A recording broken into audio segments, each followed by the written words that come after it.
Hi, I'm Troy Porter with J&P Cycles, and today I'm going to show you how to install Jensen's HD1BT replacement head unit into a Harley Davidson Road Glide.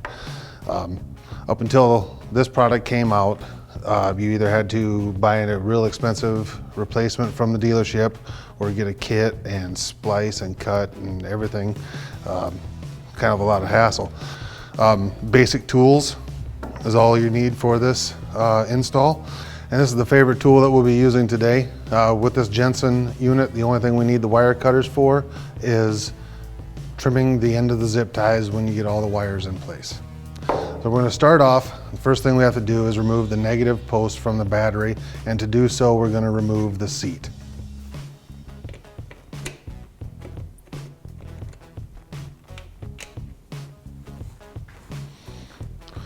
So the purpose of removing the battery terminal is to eliminate any possibilities of shorting something out during the installation. So I'm going to remove the turn signals, and as soon as I get them removed, I'm going to wrap them in a towel to protect them from getting scratched and dinged.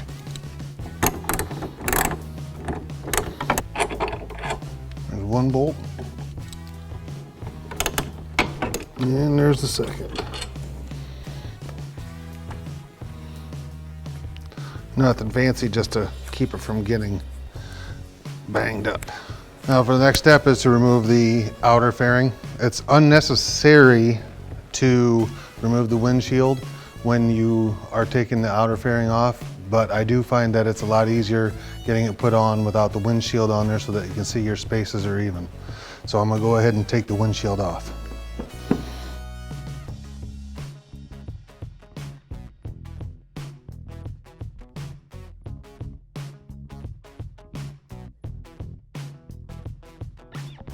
All right, so the next step for us is to remove the 6 screws that are holding the outer fairing on.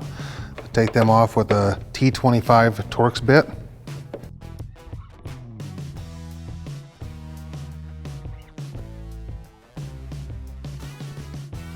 All right, so now that we got the screws out, the fairing is resting on the hooks inside.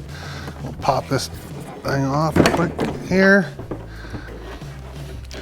Then when we get inside here, I'm going to take this plug off the headlights. Okay, so now that the fairing's off, we're going to come over here and unplug this radio plug. You want to be careful with it so you don't break any pins, so don't go yanking and pulling on it real hard. That's going to plug directly into the Jensen stereo. Now we have the stereo unplugged. I'm going to remove the 4 bolts that are holding it in with a 3/16 Allen.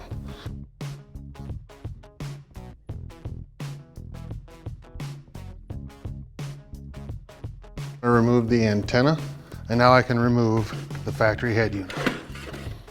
And now we're ready to drop in the replacement head unit. Guide it in so that you don't pinch any wires in there. It's going to be a snug fit because it is waterproof. And it's in. Put 4 bolts back in.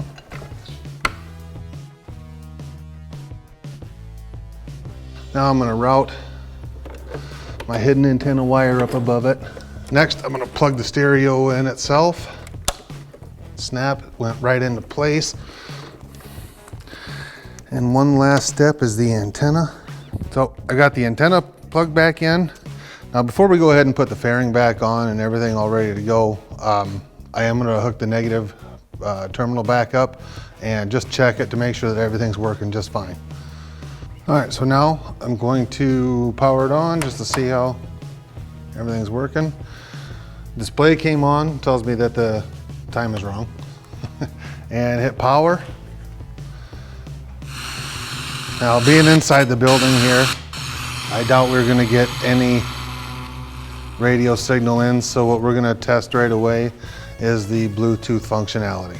I'm going to go into the menu by pressing and holding the audio button. Scroll down with my factory controls to Bluetooth setup, enter, scroll down to Bluetooth pair, hit enter. Now my phone is searching for a device, and there it picked it up. HD1BT. I'm gonna pair with that device.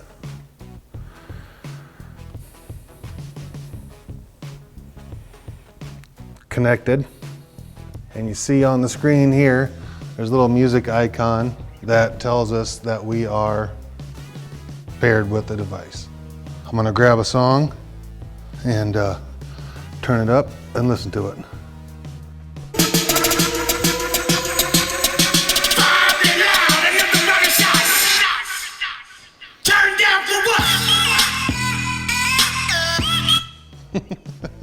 All right, so it even reads out when I pause it or not, so it lists what the song is. You can control the volume with your factory controls or with your Bluetooth device. All right, so now that we got it tested and we know that everything works, we're gonna button everything up, making sure all of the wires are tucked out of the way. One thing I wanna key on is this wiring harness here that came with the stereo. What it's for is for the rear speakers. Obviously my bike at this point does not have them. So what I did was capped each of the wires off, put some heat shrink around to weather protect it. I'm gonna plug it in here to the provided harness and just tuck it back out of the way because someday I may be putting rear speaker lids on there and want to have the power, so I don't want to make it anything permanent. And you know, you got your satellite jacks here, your wired remote, all this stuff that does not apply to this install is going to be tucked up out of the way as well, and secure that with a zip tie. So I've got everything up out of the way. The fairing hooks here are clear. Nothing's going to be in the way of getting that set back on, so at this point I'm going to go grab the fairing and get it set into place. I'm going to plug the headlights in.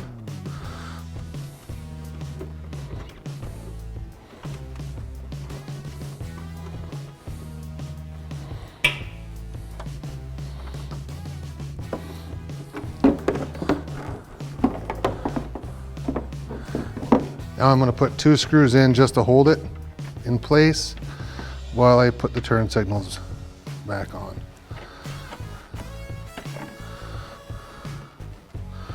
All right, now that we have the turn signals installed, I'm going to finish tightening these screws down that hold the outer fairing on.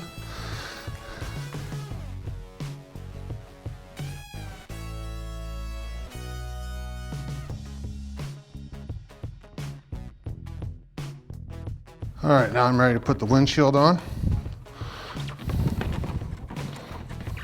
I want to put the rest of these windshield screws in, working from the center out and making sure not to get them too tight to crack your windshield.